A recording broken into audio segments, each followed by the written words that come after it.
Hi there, everyone. My name is Ryan C. Walker, and today I'm going to be discussing The Last Detail, a very specific scene that probably is one of the most famous. Is actually the one that I actually heard for the first time. The Shore Patrol one, where Jack Nicholson's character is in there and points a gun at a bartender. So we'll watch that as this goes on. I ain't old enough. Ain't old enough for what? For a beer? Everybody's old enough for a beer. Ain't that right, Mule? Yeah. Well, I'm not. No, in a place right here. Nice and quiet. So this is a common theme that you'll see pretty much in any sailor movie, and it's an accurate one. Sailors travel in gaggles, pairs, whatever the situation is, whatever it calls for. Generally, have something called a Liberty Buddy, for example. So in this case, the three of them walking in, despite the fact that they're escorting a prisoner, is not going to be an unusual scene. And I mean, we all know someone like Nicholson. I think he does a great job. If you had told me he had been a sailor in a past life, I would believe you. Now, the traveling together is like, well, what are we all going to do together? They already ate in a previous scene, so what are they going to do now? Oh, let's get a beer. Sailors and alcohol, it's a classic mixture. It's something that is still true to this day. Less so than it used to be, but it is one of those things where around a social environment where the people don't know each other very well, you have a couple beers, lists of tongues, you can let the guard down a little bit, and it's very acceptable for a sailor to be drunk. So this is where this is going, obviously. 8 years in a DV, at least we can buy the kid a beer.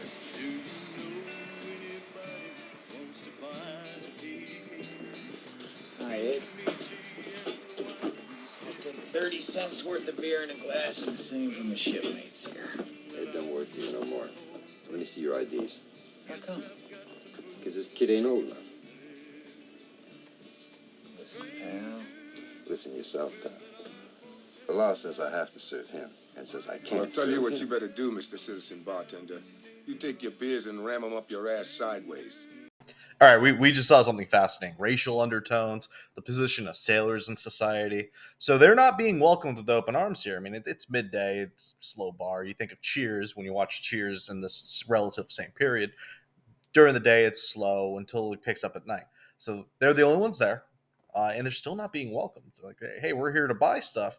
Well, Randy Quaid's character, Meadows, is definitely underage. And then Mule, well, the law says I have to tone. Very racist tone, and I imagine, very many places in the post segregation era of American history. Remember, this is 1973. Experienced this. Even Nicholson, well, we'll find there's a reason for this. Even Nicholson isn't being welcomed to the open arms. So let's see how this proceeds. I really think this is really interesting to show where sailors are in American society. You dig it? Whoa there, sunshine. We're going so you can take your hand off that horse cock you got stashed under the bar. How do you know I don't have something with a little more bark to it? Ho, ho, ho. This redneck is talking about firearms. Well, I know that you ain't got nothing but wood under there, my man, because I happened to be in here one night when a certain sailor got it laid up the side of his fucking head. What do you think about that, redneck? Boss would lose his license for sure if I serve that kid. I'm gonna kick your ass around the block for drill, man. You try it and I'll call the shore patrol.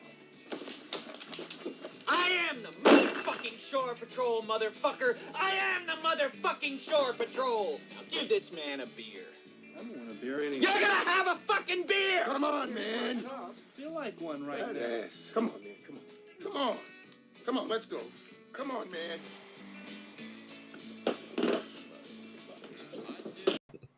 It gets me every time. Badusky is indeed the authority figure. He is the shore patrol. He's not wearing the band. They took it off because they want to have a beer. That is not unusual. And one thing that is to note is you don't see sailors walking around with the dress blues every day because they kind of got rid of that. They allowed sailors to wear civilian clothes. That was an unusual thing you'll see in 70s movies and prior to that. There you always see a sailor in uniform.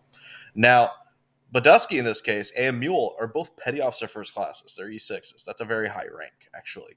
And in this case, they are authority figures, but they're acting in a manner that their authority is very questionable.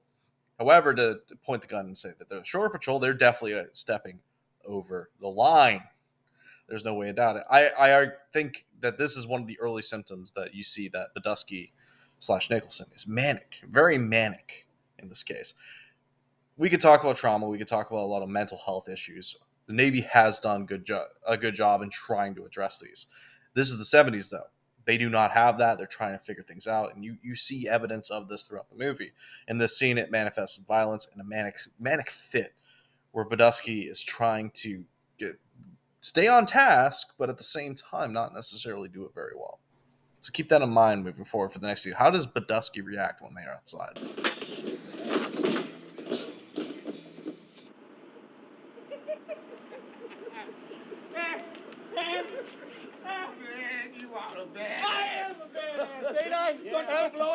Yeah, what? You're a badass. Oh, what? A badass. Oh, what?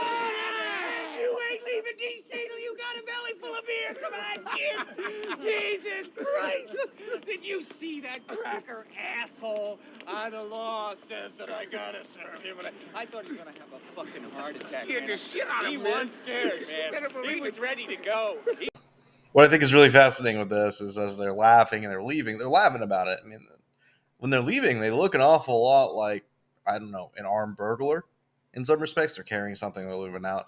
But then they go out and they're laughing about it. And they're, clearly the bartender didn't pose a sympathetic person, and Mule likely appreciated this. That's the first thing that Badusky goes to is that cracker asshole, and it's beautiful because this is one of the few times where you see Badusky and Mule interact in a manner that would be confusing to an audience in this period. They're very close, yet they've just met. And the Navy does a really good job of this. And I actually think the ending in the movie where they all just go separate ways, no goodbyes, nothing, that's very accurate. That was my experience. And I really think it's important to understand that this almost trauma bonding that comes together with this, that shared sense of identity really interfaces that. It transcends a lot of these boundaries as well. Now, you ain't leaving DC to get a belly full of beer. Love it, love it, love it. It's hilarious. And then it's the E6 is taking on an LPO, leading petty officer role, is taking on the young junior sailor and teaching him how to be a sailor. It's a sailor socialization tool. Again, alcohol is a key part of a social interaction to loosen that environment. I really want to say thank you for letting me dive deep into this. I love this scene. I love this movie, and a lot of these interactions are true, authentic sailor interactions, and it's thanks to the author of the book, The Last Detail, Daryl Ponsican, that's actually really, really good and really captures the spirit. His movies that were based off the books include The Last Detail and Cinderella Liberty, and I hope you're willing to give them a shot, and I'll probably be going through them soon. Thank you. You guys have a good day.